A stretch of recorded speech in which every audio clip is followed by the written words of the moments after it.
खर वक्ता परम पूज्य मुनि श्री 108 प्रमाण शंकर जी महाराज की। सत्य और संस्कृति का सजा भव्य वितान, कदम मिलाकर चल पड़े धर्म और विज्ञान। तीर्थराज शंभीशेखर की तलहटी में स्थित आत्मविकास का दिव्य सदन, जैन सिद्धांतों की वैज्ञानिक प्रयोगशाला, जहां बोलेगा समोसरण और जहां पंचायतन शैली में अद्भुत जिनालय ज्ञान मंदिर का निर्माण हो रहा है।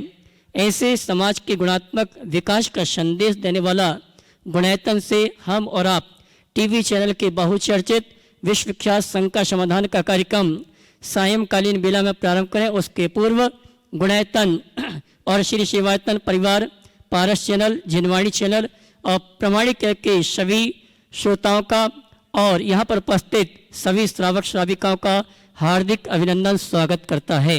चलते हैं प्रतिदिन की भांति पारस चैनल, जिनवाणी चैनल, प्रमाणिक ऐप के माध्यम से जो इस कार्यक्रम को देख और सुन रहे हैं और पूरे भारतवर्ष से यहाँ पर जो श्रावक श्राविका उपस्थित हैं, उन सभी की ओर से परम पूज्य मुनिवर के श्री चरणों में नमन करते हुए आशीर्वाद प्राप्त करेंगे और निवेदन करेंगे शंका समाधान के कार्यक्रम के लिए दोनों हाथ जोड़ लें।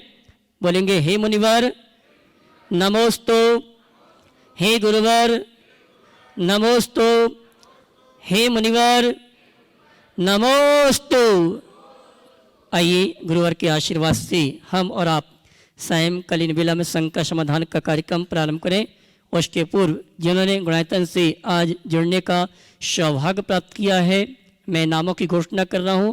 अगर यहाँ पर उपस्थित हैं, अपने स्थान में खड़े होकर गुरु वंदना का सौभाग्य प्राप्त करेंगे। निर्वाण निधि से गुणायतन से जुड़ने का अवसर जिन्होंने प्राप्त किया है, स्वर्गीय भागचंद जी, चंचल जी, विक्की कुमार गंगवाल की स्मृति में श्रीमती सुमन देवी जी माथा भंगा अगर उपस्थित हैं, अपने स्थान में खड़े होकर गुरुवर का आशीर्वाद प्राप्त करेंगे और मैं चाहूँगा उनके भावों की अनुमोदना के लिए आपकी तालियों का सम्मान। इसी क्रम में सूत्रधार के रूप में जिन्होंने गुणायतन से जुड़ने का अवसर प्राप्त किया है, श्रीमान जयपाल जी जैन, धर्मपत्नी चाहती देवी जैन, मुकेश जी, राकेश जी, संजय जी, उमेश जी जैन बड़ौत हमारे बीच उपस्थित हैं और मैं चाहूँगा मंच पे आके गुरुवर के श्री चरणों में नमन करते हुए गुरुवंदना का सौभाग्य प्राप्त करें। बड़ौत से जयपाल जी जैन सब परिवार आ जावे और श्री चरणों में नमन करते हुए गुरुवंदना का सौभाग्य प्राप्त करेंगे और उनके सम्मान के लिए मैं आमंत्रित करूँगा गुणायतन के प्रशासक महोदय श्रीमान सिद्धार्थ जी वे आएंगे। हमारे गुणायतन के सूत्रधार श्रीमान जयपाल जी का गुणायतन परिवार की ओर से सम्मान का कार्यक्रम संपन्न करेंगे और आप जोरदार ताली बजाकर इनका सम्मान करें।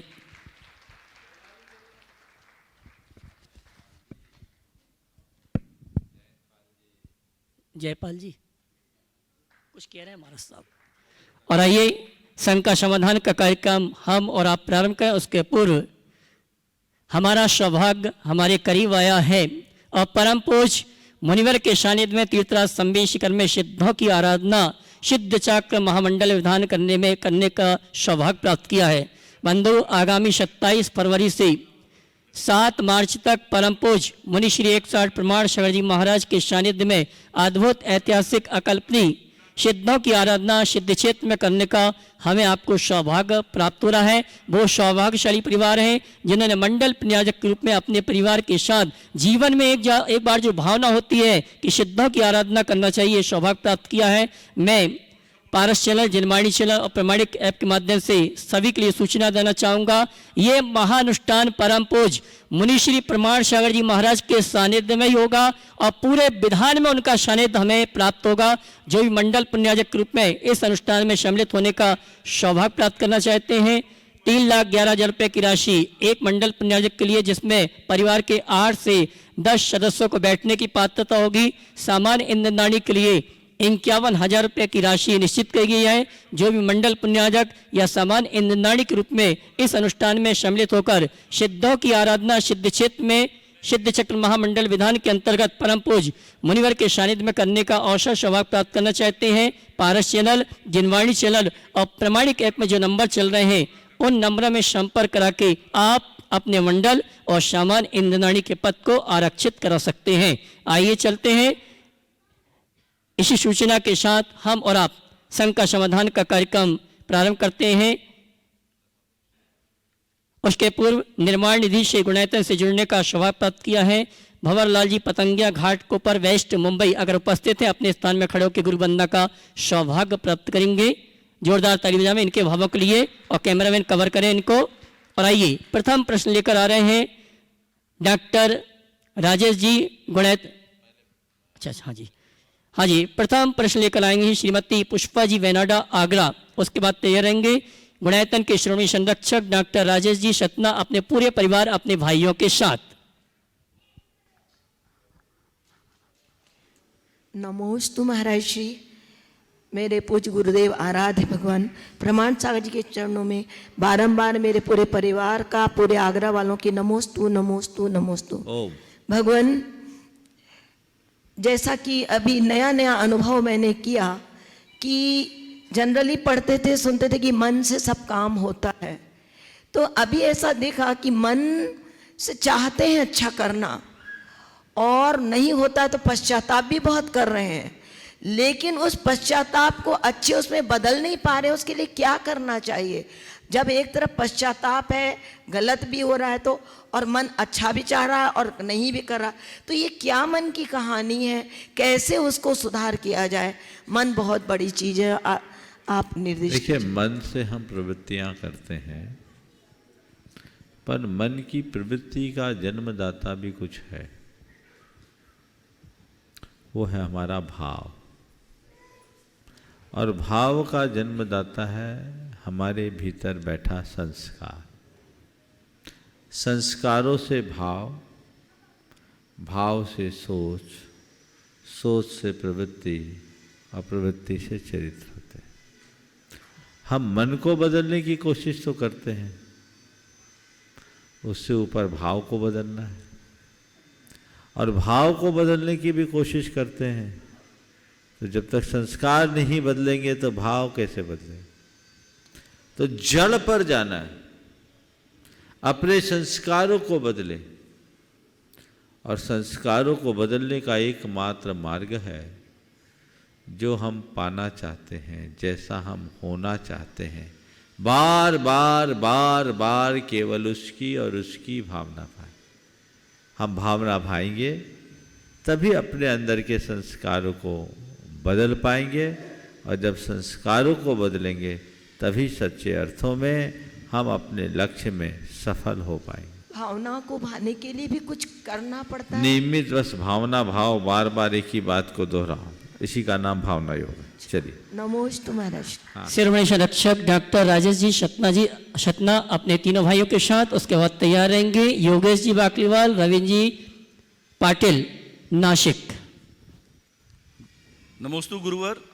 मैं जितेंद्र जैन सतना। महाराज जी, एक विषय जो कभी कभी चिंता में डालता है, हमारा व्यवसायिक जीवन भी है, व्यवसायिक धर्म भी है, सामाजिक धर्म भी है और पारिवारिक धर्म भी है। तीनों को खूब अच्छा नियोजित करने का प्रयास करते हैं, लेकिन फिर भी कभी कभी टकराव हो जाता है। ऐसे टकराव में बड़ी उलझन हो जाती है, किसको प्राथमिकता दें, किसको पीछे रखें। नमोस्तु महाराज जी। देखिए, आपने पूछा व्यवसायिक, सामाजिक और पारिवारिक जीवन, इसके साथ एक और जोड़ दो निजी जीवन।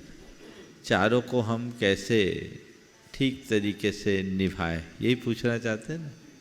देखिए, जिम्मेदारियां हैं, जिम्मेदारियों को जिम्मेदारियों की तरह निभाएं। सबसे पहले अपने जीवन का लक्ष्य बनाएं। व्यवसाय हम किसके लिए करते हैं? जीविकोपार्जन के लिए। जीविकोपार्जन किसके लिए? परिवार के लिए, जीवन के लिए। जीवन के लिए। तो हमारा केंद्र में क्या होना चाहिए? जीवन। जीवन। परिवार हमारा है, हमारा परिवार से नाता, वो भी किसके लिए? ताकि हम खुशहाल जीवन जी सकें। केंद्र में क्या है? जीवन। हम समाज में भी अगर कुछ अपनी जिम्मेदारियां निभाते हैं तो वो सब किसके लिए? समाज में खुशहाली हो ताकि हमारे जीवन में खुशहाली हो। केंद्र में क्या है? खुशहाली, जीवन। जीवन। हम धर्माचरण करते किसके लिए? क्योंकि हमारा जीवन पवित्र बने। केंद्र में जब हम जीवन को बिठा देते हैं तो हमारे सारे दायित्व अपने आप पूरे होने लगते हैं, हमें पूरा करना नहीं पड़ता है। जीवन को पहचानो, मैं कौन हूँ, मेरा क्या है, मैं क्या कर रहा हूँ और मुझे क्या करना चाहिए। इन सवालों का उत्तर अपने अंतर मन में खोजिए। जब हम इन सवालों का उत्तर अपने भीतर ढूंढेंगे तब आवाज आएगी, अरे जो कुछ है वह तो सब अर्थहीन है और मैं केवल निमित्त हूं, करता नहीं। अपने जीवन को पहुंचाते हुए पहचानते हुए व्यापार करो, पर व्यापार में लिप्त मत हो। अपने जीवन को पहचानते हुए समाज में कार्य करो, पर उसे सेवा का व्रत मान करके करो, उसमें कर्ता बुद्धि मत लो। अपने जीवन को पहचानते हुए परिवार में सारे दायित्वों का निर्वाह करो, पर परिवार में रमो मत। सबके बीच रहते हुए भी स्वयं में रमने की क्षमता विकसित करो और अपने जीवन को पहचानना ही अपना धर्म मान करके जियो, तो सब कुछ ठीक हो जाएगा। समझ नमस्ते महाराज। नमस्ते। और कोई? विजय जी, हाँ बोलिए। गुरुवर के चरणों में बारंबार नमोस्तु। मेरी शंका एक ये है कि रात्रि भोजन त्याग जैन धर्म में तो है, लेकिन दिन में अनाज खा लेते हैं, रात में फलाहार लेते हैं, तो ऐसी क्या क्राइटेरिया है, कौन सी चीज़ें अनाज में आती हैं, कौन सी अनाज के बिना होती, तो उसके बारे में एक जिज्ञासा। सब जो है ना, ये गली को राजमार्ग बना दिया। ऐसा नहीं है कि रोटी खाने में पाप लगे और कलाकंद खाने में पाप न लगे। रात्रि भोजन के त्याग के आशय को समझिए। रात में अगर हमने भोजन त्यागा है तो सच्चे अर्थों में रात में न हमें कुछ खाना है न हमें पीना है। हमने क्यों छोड़ा रात में भोजन? अहिंसा की दृष्टि से। दिन में जीवोत्पत्ति होती, रात्रि में जीवोत्पत्ति होती है। उन जीवों का हमारे भोजन में समाविष्ट होने की पूरी संभावना है, इसलिए हमें रात में नहीं खाना। मूल लक्ष्य है। लेकिन अब हम लोगों ने गली निकाल दिया कि फलाहार की छूट रखो। वो फलाहार कब फुलाहार हो गया पता ही नहीं। और आप लोग गड़बड़ और करते हो, दिन में खाना भी खाते हो, रात में फलाहार भी लेते हो। और फलाहार में भी जो चीज़ें आप लोग सेवन करते हो वो तो दिन में खाने योग्य भी नहीं है। प्रायः जमीकंद होती है और प्रायः तली भुनी वस्तुएं होती हैं, जो सब आपके शरीर के लिए नुकसानदेह, कोलेस्ट्रॉल बढ़ाने वाली। तो ऐसी चीज़ों से परहेज करना चाहिए। सच्चे अर्थों में अपने सेहत को भी आप ध्यान रखें तो दिन में ही भोजन कीजिए। अभी जो नया शोध आया है जिस पर नोबेल प्राइज़ मिला, एक ऑटोफेजी वाला और एक इंटरमीडिएट फास्टिंग, आपने इन सब के बारे में सुना होगा। 2 भोजन के बीच 8 घंटे का गैप होना चाहिए। रात में आप खाना खा के सोओगे, शरीर को आराम मिलेगा, पेट को मशक्कत करनी पड़ेगी। अगर आप अपनी लंबी जिंदगी और निरोगी काया चाहते हो तो रात में ना आपको कुछ खाना चाहिए ना पीना चाहिए। अभ्यास बनाइएगा तो सब हो जाएगा, कोई कठिन काम नहीं है। ये फलाहार क्या है? फलाहार तो उसलिए था कि कभी किसी ने दिन भर खाना नहीं खाया, रात हो गई, अब पेट को आधार नहीं है, तकलीफ हो रही है, कमजोरी महसूस हो रही, तो चलो भाई 2 केले खा लो, 1 गिलास दूध पी लो या 1 मुट्ठी ड्राई फ्रूट खा लो और थोड़ा सा पानी पी के रात निकाल लो। ये था फलाहार। और आप लोग होशियार हो, अपने मतलब का निकाल लेते हो, तो वो चीज़ कतई उचित नहीं है। आप सबको पता होगा, सन 2016 में मुझे किसी ने एक वीडियो क्लिप दिखाई थी अक्षय कुमार की। आप लोगों ने भी शायद देखा हो, नहीं हो तो उसको खोज करके ज़रूर देखना। पूरे देश में वायरल हुई। अक्षय कुमार एक सुपरस्टार है, वो शाम 6:30 बजे के बाद जल भी ग्रहण नहीं करते। और उन्होंने कहा कि हमारे शास्त्रों में लिखा है और ये हमारे लिए हेल्दी है, वो जन्मना जैन नहीं है। और उसमें उन्होंने एक बहुत अच्छा तर्क दिया कि रात में हम जब सोते हैं तो पूरी बॉडी को रेस्ट मिलता है, पर खाना खाते हैं तो पेट को रेस्ट नहीं मिलता, जो हमारे स्वास्थ्य के लिए अनुकूल नहीं है। इसलिए हमें रात में न कुछ खाना चाहिए न पीना चाहिए। समझ गए? तो एकदम अगर आपने रात्रि भोजन छोड़ा है और उसकी आसक्ति भी छोड़ी है तो कुछ खाने पीने का तो सवाल ही नहीं होना चाहिए। और एक बात बोलूं, भूख से मरने वाले की संख्या नगण्य है और खाने पीने से मरने वालों से अस्पताल अटे पड़े। इसलिए कम खाओगे तो ज़्यादा हेल्दी रहोगे, ज़्यादा खाओगे तो पता नहीं क्या क्या खाना पड़ेगा। ठीक है डॉक्टर साहब भी पूछे। इसका क्राइटेरिया क्या है कि फलाहार में अपन मूंगफली लेते हैं और चने को नहीं लेते, या कोई आइटम ऐसे है कि सिंघाड़े को ले रहे हैं फलाहार में, दूसरा आइटम को अपन अन्न मानते हैं। हाँ। उसमें कोई क्राइटेरिया है कि किस तरह से आप इसको चूज करते हैं? अच्छा, आपका पूछने का आशय है कि फलाहार का क्राइटेरिया क्या है। अनाज को छोड़कर जितने भी वस्तुएं हैं सबको फल में लेते हैं, जो अन्न नहीं है उनको फल में लेते हैं। तो ये एक परंपरा है, बहुत सारे सब लोगों ने विकल्प निकाल दिया। अब तो लोग अन्न के त्यागी हैं पर रोटी भी खाते हैं। काय की? बोले कोटू की रोटी, कोटू की रोटी। और काय की रोटी? बोले सिंघाड़े की रोटी। तो अरे तुमने गली तो निकाल लिया। ध्यान केवल एक बात का रखना चाहिए, हमारा त्याग तभी फलीभूत होता है जब उसके साथ आसक्ति छूटती है। महाराज जी प्रश्न ये है कि ऐसा उस चीज में क्या तत्व होता है जिस वजह से वो अनाज से फलहार में कन्वर्ट हो जाता है? ये मैं बताया ना, आप लोग उस पर ध्यान नहीं दिए। अन्न अलग चीज है, फल अलग चीज है। हमने त्याग किया, जैसे किसी व्यक्ति ने दिन में भी बोला अन्न का त्याग, मुझे फल लेना है, तो उसका भोजन सीमित हो जाएगा। अन्न में सत्व अधिक होता है अपेक्षाकृत फल के, लेकिन फल लेते समय भी अन्न का सब्स्टिट्यूट निकाल लिया तो त्याग का मजा चला गया। रात्रि भोजन में जो फलाहार की छूट की बात आई वो केवल इसलिए कि रात में अगर दिन भर हो गया खा नहीं पाए और व्याकुल हो रहे तो चलो बाकी चीजें छोड़ दो, एक फल ले लो। तो मैं आप सबसे सलाह दूंगा कि पहली कोशिश करो रात में हमें कुछ खाना पीना ही ना पड़े, और यदि खाएं भी तो एक संकल्प लो, रात में प्रोसेस की भी कोई चीज नहीं खाएंगे, नॉन प्रोसेस चीजें को लेंगे, तो आपकी सारी समस्याएं हल हो जाएगी और बहुत कुछ बच जाएगी। श्रीमान योगेश जी वाकलीवाल, रविंद्र जी पाटिल नासिक, उसके बाद तैयार रहेंगे श्रीमान देव कुमार जी, ममता रानी जी शास्त्री परिवार कटनी, इंदौर वाले रिश्तेदारों के साथ। बोलिए नासिक वाले, दीजिए। नमस्ते महाराज जी, हमारा प्रश्न यह है कि मनुष्य सुखी रहने के लिए प्रयत्नशील है, लेकिन वो हर समय दुखी रहता है, और अपने डेली लाइफ जीने के लिए उसने क्या प्रैक्टिस करना चाहिए कि वो सुख से रह सके? देखिए बहुत अच्छी बात, सुखी रहने की कोशिश करता हर समय दुखी रहता है। आपने पूछा डेली लाइफ के लिए उस लाइफ में उसे क्या प्रैक्टिस करना चाहिए।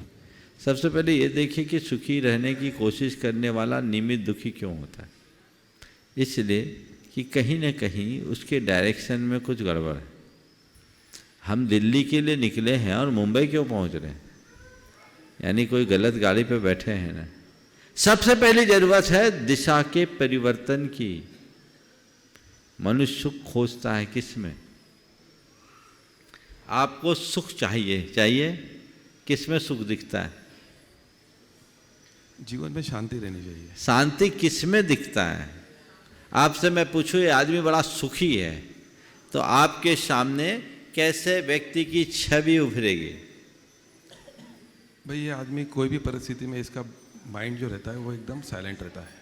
माइंड साइलेंट है वो सुखी है, आप ऐसा मानते हो?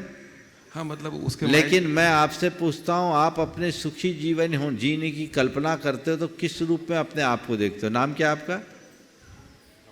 नाम क्या है? योगेश बाकलीवाल। योगेश। तो ये बताओ योगेश कि तुम अपने आप में एक कल्पना करो, मैं एक बड़ा सुखी इंसान हूं संसार का, तो क्या अपने आप को कहाँ खड़ा पाओगे? मैं बता दूं? हाँ बताइए। जब मेरे पास ढेर सारी संपत्ति होगी, नहीं वो तो नहीं है मेरे मन में ऐसा वो सब कुछ। नहीं है ना। अगर वो ईमानदारी से नहीं है तो जिसमें तुम सुख खोजते हो उस रास्ते को पकड़ लो। सुख सेटिस्फैक्शन में है, सुख संयम में है, सुख त्याग में है, सुख सकारात्मकता में है। ये जीवन का अनुभव है, सही है। तो उस रास्ते पे चलो ना। हाँ वो रास्ता बात सब सुख की करते हैं, रास्ता आपाधापी का अपनाते हैं। तो उल्टी चाल चल के सही लक्ष्य तक कैसे पहुंचोगे?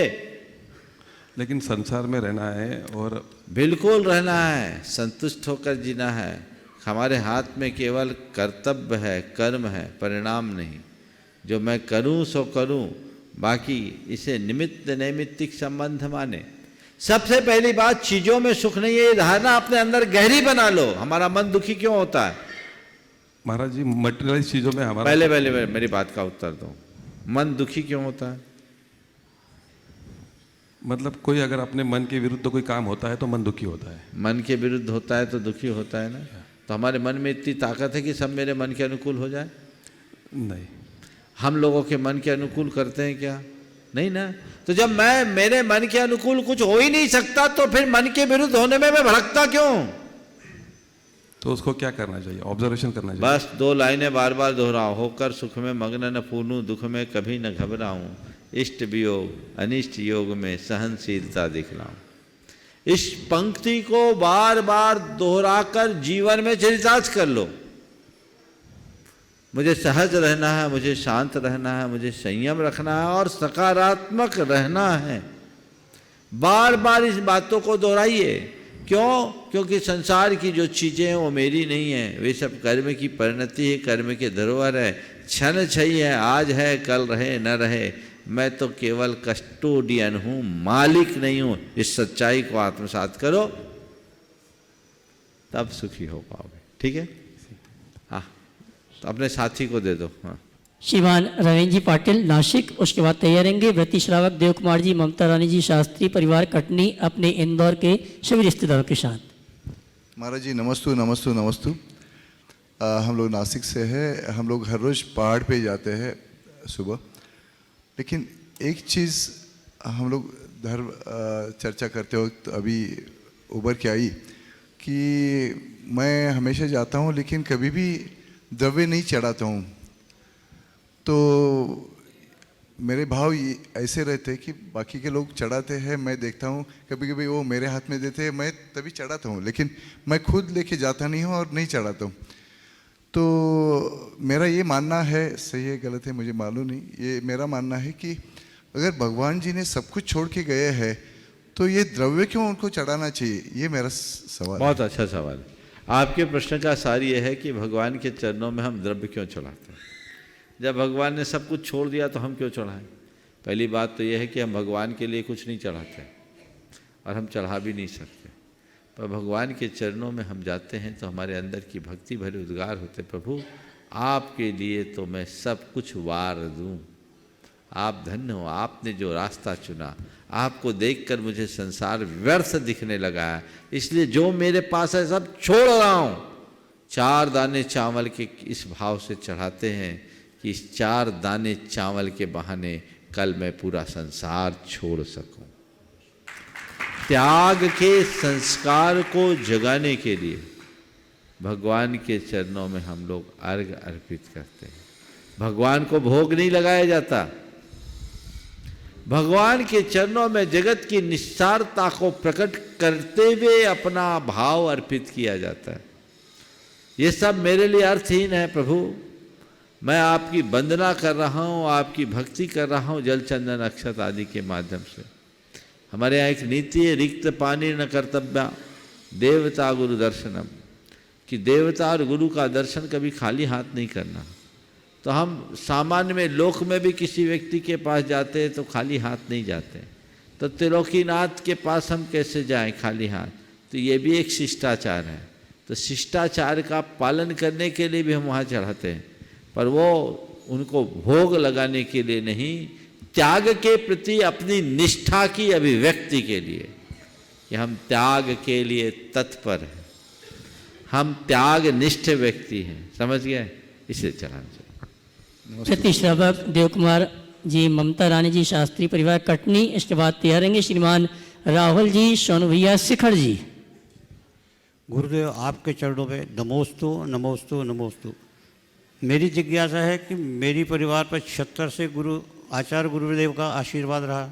सन 95 में गुरुदेव की असीम कृपा से पिताजी की समाधि कुंडलपुर जी में संपन्न हुई एवं आपका सानिध्य 93 चतुर्मास कटनी, सतना पंचकल्याणक, कटनी पंचकल्याणक, केरोना के चतुर्मास में 5 माह एवं शिखर जी में 2 माह और अनेकों बार आपका सानिध्य मार्गदर्शन मिला है।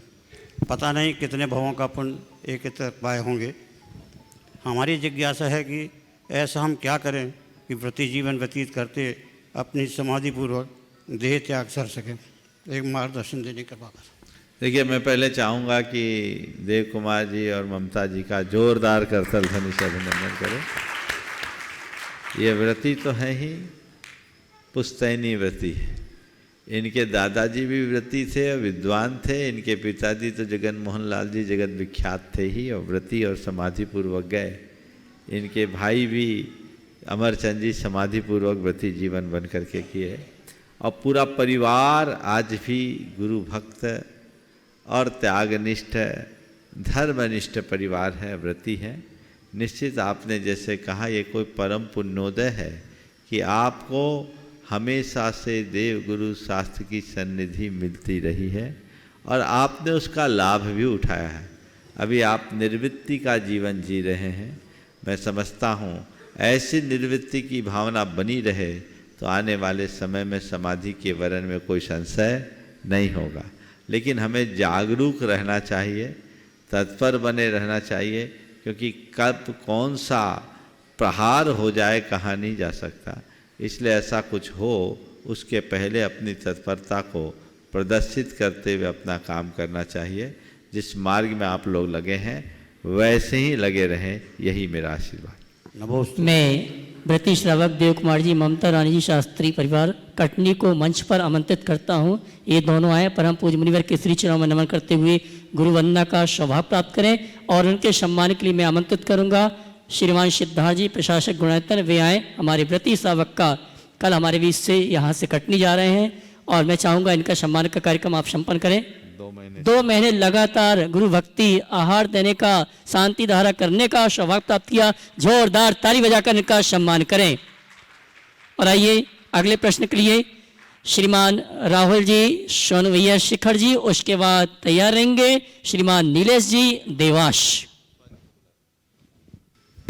श्रीमती पुष्पा जी आ जावे हमारे व्रती श्रावक का सम्मान करने के लिए। जल्दी आ जाओ, आइए। श्रीमती पुष्पा जी आ जावे हमारे देव कुमार जी, ममता रानी जी, शास्त्री परिवार कटनी का सम्मान का कार्यक्रम संपन्न करें, जिन्हें कटनी चातुर्मास में पूरे कोरोना काल में 5 महीने तक चौका लगाने का सौभाग्य प्राप्त किया। 2 महीने यहाँ रहे। आइए अगली शंका लेकर आ रहे हैं श्रीमान राहुल जी, सोनू भैया, शिखर जी, उसके बाद तैयार रहेंगे श्रीमान नीलेश जी, देवाश। हेलो,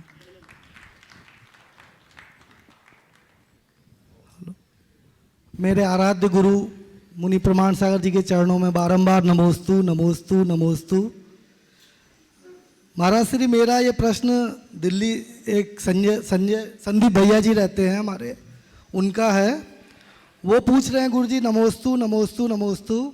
मेरी शंका यह है कि चंद्र प्रभु भगवान का मोक्ष कल्याणक के विषय में 2 तिथि प्राप्त होती हैं, फाल्गुन सुदी सप्तमी, जो कि सामान्य रूप से सब मना रहे हैं, लेकिन एक मत का कहना है कि जो नक्षत्र मोक्ष कल्याणक के समय का लिखा है वो कृष्ण पक्ष का ही आता है। इंदौर से छपे एक कैलेंडर एवं पूर्णमती माता जी की पूजा के हिसाब से भी कृष्ण पक्षी है। कृपया सम्यक समाधान देकर हमारे संशय का निवारण करें। देखिए, बहुत अच्छा सवाल उठाया। यह सवाल कई बार आया है। तीर्थंकरों के कल्याणक के संदर्भ में कई तरह की भ्रांतियाँ लोगों में है। कायदे से तो नक्षत्रों से मेल खाती तिथियों को ही हमें मान्य करना चाहिए। कई कल्याणकों में, मोक्ष कल्याणक और अन्य कल्याणकों में भी हमारे तीर्थंकर भगवंतों में तिथियों में अंतर है और अलग अलग मत भी मिलते हैं। पर चंद्रप्रभु भगवान का जहाँ तक सवाल है, यहाँ वर्षों से फागुन सुदी सप्तमी को ही मनाया जाता आ रहा है। जी गुरुजी जी। पूजाओं में भी लिखा है।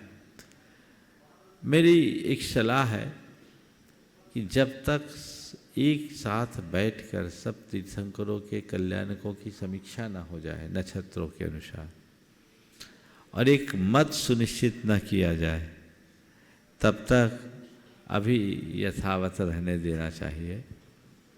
और जब हो जाए तो फिर हम कल्याणक को वैसा मनाएं तो ज़्यादा अच्छा है। अन्यथा क्या होगा, कुछ लोग बदी में मनाएंगे, कुछ लोग तो शुद्धि अभी मनाएंगे। गुरुजी जो लड्डू चढ़ेगा वो अपन 13 तारीख को कल चढ़ाएं या 26 फरवरी? यहाँ तो जो हर साल चढ़ता है वैसे ही चढ़ा, 26 को ही एक चढ़ेगा। ही बार चढ़ाना है। जी जी जी। न केवल चंद्रप्रभु भगवान की, कई भगवान के, और न केवल मोक्ष कल्याणक के, अन्य कल्याणकों का भी चक्कर है। मैंने 3 दिन पहले कहा था, डॉक्टर सुरेंद्र जैन ने नक्षत्रों के आधार पर तीर्थंकरों के कल्याणक की तिथियों का शुद्धिकरण किया। इसके लिए सभी प्रमुख आचार्यों मुनियों को और प्रतिष्ठाचार्यों को एक बार बैठक करना चाहिए, परामर्श करना चाहिए इसमें, और एक सुनिश्चित करना चाहिए कि ज्योतिषी गणना के अनुसार ये तिथियां होनी चाहिए। और वो सूची अगर जारी हो जाए तो समाज में मतैक्य बना रहेगा। कई भगवान के तो माहों में ही अंतर है ना। जैसे पुष्पदंत भगवान का भादों में है और दूसरे माह में भी है, शीतलनाथ भगवान के भी अंतर है, बासुपुज भगवान के भी अंतर है। तो ये चीज़ें में अंतर आते हैं, उनको उस हिसाब से देखना चाहिए। इसकी एक समीक्षा होनी चाहिए, और जब तक समीक्षा नहीं हो तब तक क्या करें, तो मैं तो बीच का रास्ता निकाल देता हूँ। हाँ। 2 तिथि मना लो, क्या भगवान की पूजा बंधना ही तो करना है, रोज ही मना लो, कल्याण ही कल्याण है। इसके अलावा मैं ये कहूँ कि ये मानो ये नहीं मानो, तो उसमें अनेक प्रकार के विरोधाभास प्रकट हो जाएंगे। इसलिए मैं चाहता हूँ जो एक बार हो वो हमेशा हो, और वो सबके लिए हो, उसको उसी तरीके से करें। जी नमोस्तु गुरुदेव, नमोस्तु। श्रीमान नीलेश जी देवास, उसके बाद तैयार रहेंगी श्रीमती रीता जी जैन रांची। गुरुदेव के चरणों में बारंबार नमोस्तु। अनेक लोगों के एक साथ आप यहाँ पे शंका समाधान के माध्यम से स्वाध्याय करा रहे हैं, ये संपूर्ण समाज के लिए और हम सभी के लिए बहुत सौभाग्य की बात है। गुरुदेव, आज हमारा जो प्रश्न है वो प्रश्न कुछ इस तरह से है कि हम लोगों ने काफ़ी प्रयास किया था कि देवास से एक साथ लगभग 606 लोग सम्यक शिखर की वंदना को आ रहे थे, और उसके प्रयास के लिए सबसे पहले हम लोग आगे बढ़े थे। सब चीज़ें फाइनल हो चुकी थी, और जब यहाँ आने का जैसे ही समय आया उसके 2 दिन पहले हम लोगों की ट्रेन कैंसिल हो गई। तो गुरुदेव, सब लोग काफ़ी ज़्यादा द्रवित हैं, और मैं तो ये मानता हूँ कि कुछ न कुछ मेरे ही ऐसे कर्म का उदय आया कि जिसकी वजह से ये हुआ। तो मेरा मुख्य शंका भी यही है कि गुरुदेव ऐसा क्या करें, या ऐसा हमारा कौन सा कर्म उदय में आया कि इतना अच्छा कार्य करने जा रहे थे और उसके बाद भी उसमें इस तरह का विघ्न आया। देखो, बड़े कार्य केवल भावना भाने से नहीं होते, सोचने से नहीं होते, वो तभी होते हैं जब सारे अनुकूल संयोग होते हैं। ऐन वक्त पर ट्रेन का निरस्त हो जाना, आपकी व्यवस्थाएं धरी रह जानी, मुझे मालूम है 2 बार पहले भी यहाँ आ चुके, व्यवस्थाएं बना चुके, ये कोई ना कोई प्रतिकूल संयोग को दिखाता है। ऐसे घड़ी में मैं तो एक ही बात कहूँगा, जितने लोग तुम्हारे साथ आने वाले थे उनकी व्याकुलता को मैं समझता हूँ। उन सब से मैं कहूँगा, इसको लेकर अब दुखी न हो, सोचो अभी हमें अपना पुण्य और गाढ़ा करना है, और रोज ऐसी भाव भक्ति करो, विशुद्धि बनाओ कि कब हम शिखर जी पहुँच जाएं, कब हम शिखर जी पहुँच जाएं। और जो संशोधित कार्यक्रम है उस कार्यक्रम में शिखर जी आ ही जाएं। मन से संशय हटा दो। कई लोगों के मन में आएगा कहीं दोबारा फिर गड़बड़ ना हो जाए, फिर गड़बड़ ना हो जाए। गड़बड़ शब्द ही को हटा दो, ये गड़बड़ ही गड़बड़ है, समझ गए। उसको हटा करके जब विचार करोगे तो रास्ते अपने आप प्रशस्त हो जाए। और एक और छोटी सी सभी शंका को है। आशीर्वाद। हाँ, एक और छोटी सी जो शंका नहीं है। आ पाए उनको भी आशीर्वाद। हाँ, नमोस्तु गुरुदेव। इसका शंका समाधान आप ही कर सकते हैं कि गुरुदेव जो हम सोचते हैं, हमने अपने जीवन को खूब आदर्श बना के आगे बढ़ाने का प्रयास किया है, तो भरपूर जिंदा और रिच जिंदगी कैसे जिएं? भरपूर चेतना और रिच जिंदगी। देखिए, पहले तो मैं चाहूँगा कि नीलेश भाई का एक बार जोरदार करता ध्वनि से स्वागत करें। कल इसने 151वीं वंदना अपनी पूरी की, बराबर यहाँ आता है, और कल एक दिन में 2 वंदना इन्होंने की। तो ये वैसे देख कर करते हैं, इनको देख करके चलना चाहिए। आपने सवाल किया कि हम भरपूर जिंदा और रिच जिंदगी कैसे जिएं? भरपूर जिंदा और रिच जिंदगी जीने के लिए क्या करें? एक वाक्य बोलता हूँ, जो है जैसा है उसे सहज भाव से स्वीकार करो, सहन करो, और जो प्रतिकूल हो उसे नज़रअंदाज करने का अभ्यास कर लो, तो इससे हमारा जीवन अच्छा होगा। आखिरी श्रीमती रीता जी जैन, रांची। महाराज श्री जी के चरणों में बारंबार नमोस्तु, सारे परिवार की तरफ से बारंबार नमोस्तु। महाराज श्री, बहुत छोटी छोटी सी 2-3 केवल जिज्ञासा है, बहुत छोटी।